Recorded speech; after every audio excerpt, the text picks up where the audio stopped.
it's me Flora, welcome back or welcome if you're new. So these are the supplies I use for these Valentine's Day cards. They're DIY, they're quick to make, hence last minute.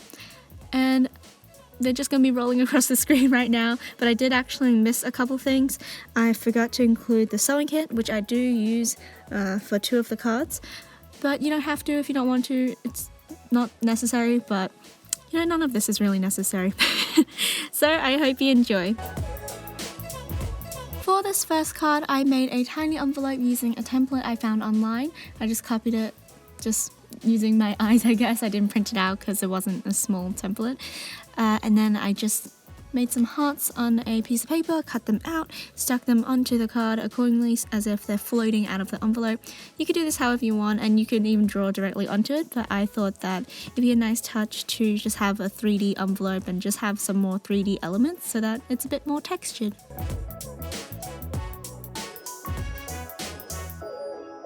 For the second card, I just painted some hearts using my watercolors. You could use any kind of watercolors, really, doesn't really matter. And they're all kind of overlapping each other, kind of staggering a bit. Then I cut around the hearts so that it forms a little bit of a border and you could peek through to the other side of the page. So if you want to add something a little sweet or cute or I guess unique on the other side, you could do that. For the text, I just kept it simple and wrote XOXO just because the right hand side where all the hearts are is quite busy, so I didn't want to clutter it too much, and it's nice to have a bit of breathing space on the page.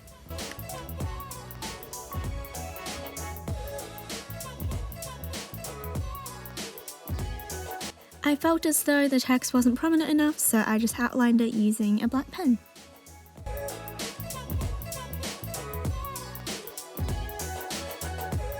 For the third one, I just made a heart using some stitch lines. They're all rather straight stitches, kind of all centered at the middle. I guess that's what the word centered means. It's in the center. Anyways, so you can see what I'm doing here on screen. Semi-self-explanatory. Remember to tape down some of the things on the back. Even though I had some relatively strong knots, since it is paper and not fabric, it does slip out every now and then.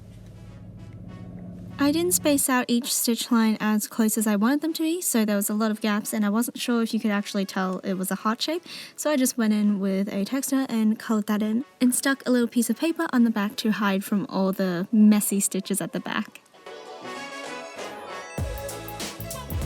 This next one is very similar to the one I just showed you. It is just a slightly different design at the front. So yeah, this just shows you how many different variations you do. For this, it's just I think it was meant to be an arrow, I'm not quite sure. I think it originally was going to be similar to how when a bee flies and you're kind of just drawing little dots trailing behind it. I did that, but I think it's meant to be an arrow with a heart as the arrowhead. Instead of starting in the center for this heart, I started from the edges, so the top and bottom, and then worked my way around so that it doesn't all clutter in the center of the heart and create kind of odd spacing around the outline.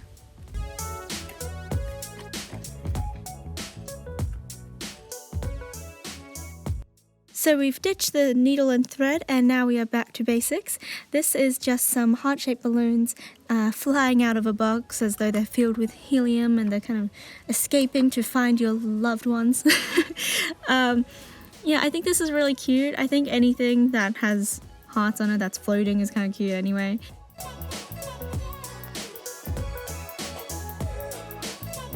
For this next card, you'll see me drawing out a heart, cutting it out, and using a roll of tape. I kind of just rolled it up into a little double-sided tape to stick it on there. I had to hold onto it since I didn't tape the whole thing, didn't want to waste too much tape. And I just drew some heart-shaped leaves. It was originally just going to be normal leaves, and then I realized they're kind of shaped like hearts. Then I just kind of pushed it further and made them purposely look more like hearts.